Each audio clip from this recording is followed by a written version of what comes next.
La revolución industrial y sus consecuencias han sido un desastre para la raza humana. Aquí me he robado el inicio de un video de Café Kioto, gracias. Pero lo que me importa acá destacar es que Kaczynski fue alguien que intentó destruir nuestra sociedad porque la consideraba, académicamente hablando, inviable. Un absurdo, un error programático, un error siquiera pensar en que nos dará libertad el estar en un capitalismo tan fuerte que nos vendemos a nosotros mismos todos los días. No, YouTube, no estoy diciendo que el Unabomber, Kaczynski, el que destruyó la vida de muchas personas, sea alguien bueno. Lo que sí estoy diciendo es que criticó muy bien a la izquierda, sobre todo la izquierda más woke. Lo que voy a explicar es cómo las críticas de Kaczynski son antisistema, pero también incluso anti-izquierda, porque la izquierda es más bien, en sus palabras, sobresentimentalista. Y el error mayor de la izquierda es que piensa que tiene una moral que es la mejor de todas y que son los abanderados iluminados de la verdad. Para quien no conozca a Kaczynski, él fue un brillantísimo matemático que luego de participar en experimentos del MKUltra, recordemos experimentos que tienen que ver con la destrucción psicológica de un individuo, dejó su carrera prolífica en Harvard. Lo extraño es que una persona tan inteligente como él haya logrado ser afectado por lo que le hacía la CIA. Porque él no es cualquier persona, es alguien con un IQ de 167. Es altísimo. Para que calculen, el IQ de Einstein era de 160. Él era aún más inteligente que Einstein. Eso parece indicar que más bien el abuso psicológico tiene un efecto real en las personas. Las puede hacer perder por completo la cabeza porque no obtendría esperanzas de un futuro mejor. Es una destrucción total de la persona, siendo abusada psicológicamente con pensamientos negativos para destruirla emocionalmente. Y eso genera la pregunta filosófica: ¿hasta cuánto una teoría es válida por sí misma y hasta cuánto es más bien producto únicamente de un estado mental inestable? Acá cualquiera me podría acusar de psicologismo, o sea, de pensar que como alguien tiene una psicología puntual, entonces su teoría es también como la psicología que tiene. Sería absurdo, obviamente, eso. Pero para entender la verdad requieres no parcializarte. Y muchas veces tu estado mental puede inducirte que tengas una preferencia por un lado y solo veas un lado y no veas el resto de evidencia detrás. Y eso generaría una teoría más bien reduccionista, corta, de poco alcance. Uno se resiste a la honestidad intelectual por problemas psicológicos internos. Claramente saber hasta cuánto ocurrirá eso es complicado, pero en el caso del Unabomber ya es más fácil de ver. Todos los experimentos que sufrió la persona llamada Kaczynski lo llevaron a hacer un manifiesto contra la sociedad industrial y contra el futuro de la libertad como personas. Porque la búsqueda de la libertad supone una mejor eficiencia con tecnología. Pero lamentablemente la tecnología lo que va generando al fin y al cabo es más eficiencia. Y para eso requiere que seas menos libre. Buscas libertad con eficiencia para luego ser menos libre trabajando para que la tecnología funcione. Entonces, ¿cuál sería el fin de la eficiencia? Yo soy más eficiente, ¿para qué? ¿Para ser más eficiente? ¿Así de absurda es la sociedad actual? Pues Kaczynski diría que sí. Este manifiesto nos da a entender que perdemos la libertad como individuos, porque lo que el sistema nos da realmente es ser más eficientes para lograr más eficiencia. Trabajamos más y más para que el mundo sea más eficiente y así trabajar más para que el mundo sea aún más eficiente.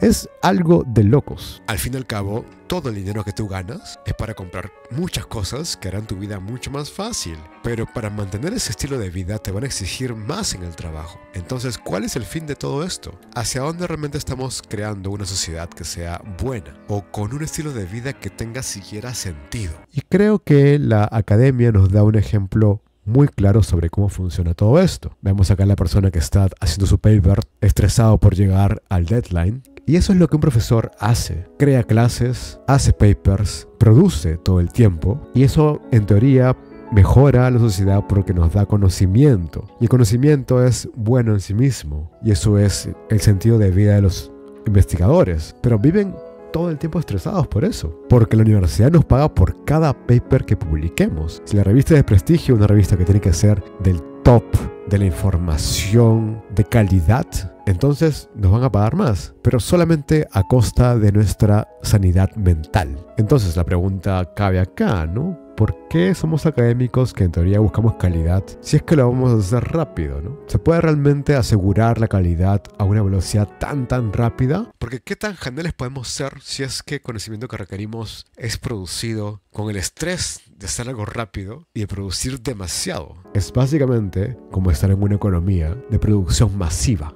Lo que sí haría daño al sistema y cambiaríamos para mejor una justicia sería parar y dejar de mejorar. Curiosamente, esa es la lucha anticapitalista.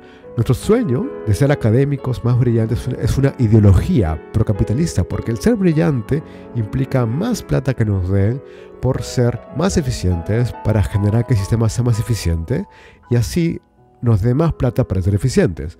Somos parte del sistema. Volviendo a las ideas más bien de Luna Bomber, veamos la crítica que le hace a la izquierda, que justamente está en universidades. Siempre la izquierda está peleándose por alguna causa, justa por ejemplo la de Palestina. Pero más bien lo que va a decir Kaczynski es que los izquierdistas tienen una suerte de complejo de inferioridad y más bien están sobresocializados. Es decir, hay una tendencia izquierdista por mostrarse como víctimas del sistema únicamente. Es decir, siempre hay una opresión contra nosotros. Y también la segunda tendencia, la de la sobresocialización, es que tendemos a buscar siempre ser moralistas y ser el extremo de lo impoluto.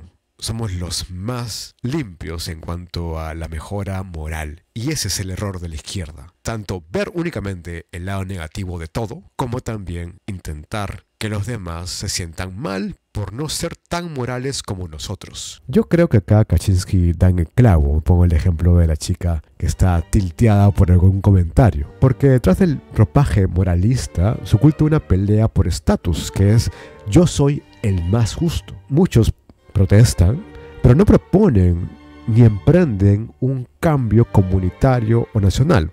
Hay gente que lo hace, yo sé eso, pero no todos. Y la mayoría más bien protesta únicamente por crítica y no por búsqueda de construir una alternativa. Requerimos construir, no nada más destruir. Ahora, después de haber explicado este problema con la izquierda, volvamos al asunto más bien de la eficiencia. Recordemos la eficiencia por la eficiencia. El problema mayor es que todos estamos de acuerdo con que el sistema está funcionando y por tanto no hay nada que hacer. Es lo que hay que hacer, es lo que toca hacer. A uno le toca trabajar, a uno le toca hacer una chamba de 90 horas por semana. Y claro, de verdad pensamos que mejoramos, que ascender en el trabajo y tener un trabajo mucho más emprendedor es mejor que los empleados pichiruchis que están por ahí. Y uno acaba teniendo un horario de trabajo de 80, 90, 100 horas por semana, que está muy lejos de nuestra meta laboral de 40 horas por semana. O sea, nos autoimponemos perder derechos humanos. Hay una película antigua de este autor llamado Kurosawa, llamada Los Sueños, y trata sobre la búsqueda continua del humano de buscar ocuparse siempre por la eficiencia y mejorar siempre su entorno en función de la eficiencia. Y ese sería el error humano, más bien. El humano está embelesado con la eficiencia y con el estatus. Uno ni siquiera duda de que esto nos dará felicidad. La vida tiene pasos y debemos cumplirlos para ser felices. Pero ni siquiera nos preguntamos qué cosa es felicidad y si acaso este esfuerzo sobrehumano se compagina con la felicidad. Uno solo asume que la felicidad es esto. Es trabajar todo el tiempo, es esforzarse, es mejorar, ser eficiente, es lograr metas. Pero ¿hacia dónde va todo esto? El elogio a la novedad es siempre mejor que mantener lo antiguo. Volvamos ahora al tema de la izquierda. Aunque digamos que la izquierda se queja mucho, que más bien está muy centrada en la lucha perpetua, igual tiene sentido, ¿no? Profesores como quienes habla tienen que trabajar en más de una universidad, trabajar largas horas, hacer muchas clases. Y aparte, como les decía, investigar. En la universidad el profesor da clases, apoya alumnos, corrige, investiga y publica. El izquierdista productivo más bien se desvive por el capital. Y acá quisiera recordar al izquierdista marxista Fischer, quien se tuvo que autoeliminar después de haber hecho una contribución muy buena sobre cómo el capitalismo es lo que pensamos que es real. Él creó la frase de es más fácil imaginar el fin del mundo antes que el fin del capitalismo. La historia es trágica. El pobre Fischer falleció después de no encontrar ninguna comunidad y después de ver un libro que vamos a ver a continuación sobre cómo cambiar todo esto. Ahí dejo la frase, es más fácil imaginar el fin del mundo que el fin del capitalismo. Y algo importante de la izquierda es que más bien sí está bien protestar, porque si estás ahogado y quieres criticar el sistema, creo que es totalmente válido. Porque si uno no puede escapar al sistema, tienes que alzar tu voz para que la velocidad del sistema pare. La maquinaria no puede estar para siempre. El problema es que sin organización ni apoyo mutuo, estos esfuerzos no se logran. Sin más personas que apoyen el movimiento del cambio del sistema y sin que la mayoría se convenza de que tenemos que cambiar el sistema, seguiremos estando ahogados, incluidos ellos. Y el gran problema es que la izquierda no atrae. Justamente algo que hizo Fisher antes de fallecer es crear un libro que critique este moralismo de la izquierda y comenzó a pensar en alternativas, como esto que está atrás mío, un Marx un poquito extraño con 3 ojos, que simboliza el marxismo que más bien fue más ácido, en el sentido de usar ácidos, estos psicodélicos. Se refiere al LSD, por ejemplo, que es un ácido que bien usado puede incluso curar depresión. Pero lo importante para Fisher es que a partir de movimientos hippie se puede crear una izquierda que realmente atraiga un cambio de cara brutal, que comience a buscar otra publicidad para el movimiento, comenzar a buscar formas de que la gente conecte con el movimiento a través de